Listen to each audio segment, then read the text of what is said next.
আমি সেই ফোন কার্ডটা ফেলে দিয়েছিলাম যেটা দিয়ে আমি মা বাবার সাথে কথা বলতাম। পাসপোর্ট হাতে পেতেই আমি এই বাড়ি চিরতরে ছেড়ে দিয়েছিলাম। মা বাবা ভাবলো আমি এখনো রাগ করে আছি, বাচ্চাদের মতো আচরণ করছি। তারা আমার রুমে আমাকে খুঁজতে যাওয়ার সিদ্ধান্ত নিল। তখনই তারা জানতে পারলো যে আমি বছরের পর বছর একটা ছোট ভাঙাচোরা ঘরে থাকছিলাম। কম্বলটা এত পাতলা ছিল যে দেখে মায়া লাগে। তখন তারা বুঝতে পারলো আমি কতটা কষ্ট সহ্য করেছি, কিন্তু তখন অনেক দেরি হয়ে গেছে। তারা সবসময় কাজের অজুহাতে বাইরে থাকতো। আমি দাদির সাথে বড় হয়েছি। মা বাবার ভালোবাসা পাওয়ার জন্য আমি সবসময় তৃষ্ণার্ত ছিলাম। আশা করতাম তারা বেশি করে বাড়িতে থাকবে। আমি খুব পরিশ্রম করে পড়াশোনা করতাম, প্রতিটা পরীক্ষায় পারফেক্ট নম্বর পেতাম, কিন্তু তারা সবসময় অজুহাত দিত। কখনো কাজ বেশি, কখনো ছোট ভাই বোনদের নিয়ে ঘুরতে যেত। পুরোপুরি ভুলে যেত যে আমিও তাদের সন্তান। তারপর হাই স্কুল পাশ করার বছর আমি একটা দারুণ গ্লোবাল ইউনিভার্সিটিতে সিলেক্ট হয়ে গেলাম। মা বাবা অবশেষে লাক্সারি গাড়ি নিয়ে বাড়ি এলো। আমি খুশিতে গ্রামের প্রবেশমুখ পর্যন্ত দৌড়ে তাদের স্বাগত জানাতে গেলাম, কিন্তু তারা শুধু ছোট ভাই বোনদের সাথেই কথা বলছিল, আমার দিকে একবারও তাকায়নি। তারা আমাকে একা বাড়ি যেতে বলল, নিজেরা ছোটদের নিয়ে খেতে চলে গেল। আমার আনন্দ এক মুহূর্তেই ভেঙে চুরমার হয়ে গেল। তবু আমি তাদের প্রশংসা পেতে চেয়েছিলাম। আমি ইউনিভার্সিটির অ্যাকসেপ্টেন্স লেটার দেখাতে গেলাম, কিন্তু হঠাৎ আমি মা বাবা আর ছোট ভাইয়ের কথা শুনে ফেললাম। ভাইয়ের নম্বর আমার মতো ভালো ছিল না, তবুও মা তাকে বেশি ভালোবাসত। বলল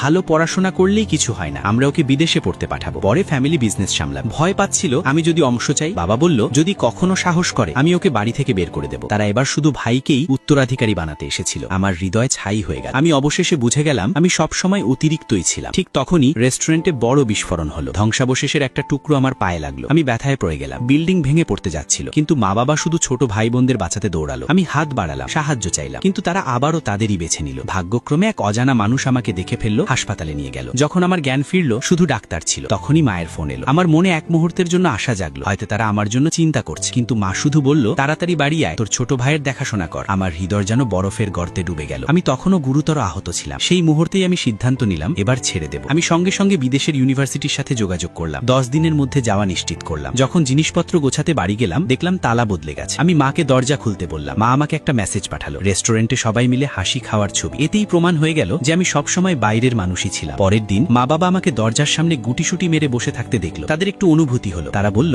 এখন তোকে বাবার সারনেম ফিরিয়ে দিচ্ছি, কারণ ছোট ভাই জন্মানোর পর তারা আমাকে দাদির সারনেম দিয়ে দিয়েছিল। বছরের পর বছর পরে সেই পরিচয় যেটা আমি সবসময় চেয়েছিলাম অবশেষে পেতে যাচ্ছিলাম, কিন্তু এখন আর আমার সেটা দরকার ছিল না। আমি সব ডকুমেন্টস ডাস্টবিনে ফেলে দিলাম। পেছনে না তাকিয়ে আমি ইমিগ্রেশন অফিসে চলে গেলাম। পাসপোর্টের জন্য আবেদন করলাম। তারপর আমি বছরের পর বছর ধরে পাওয়া সব অ্যাওয়ার্ড সার্টিফিকেট ছিঁড়ে ফেললাম। পরিবারের যে ছবি আমি এঁকেছিলাম সেটা পুড়িয়ে দিলাম। দাদির কাছে যিনি আমাকে বড় করেছেন বিদায় বললাম। তারপর আমি বাসে উঠে আমার গ্রাম ছেড়ে চলে গেলাম। 5 বছর পরে নিজের পরিশ্রমে আমি নিজের একটা কোম্পানি গড়ে তুললাম। আজও আমি দাদির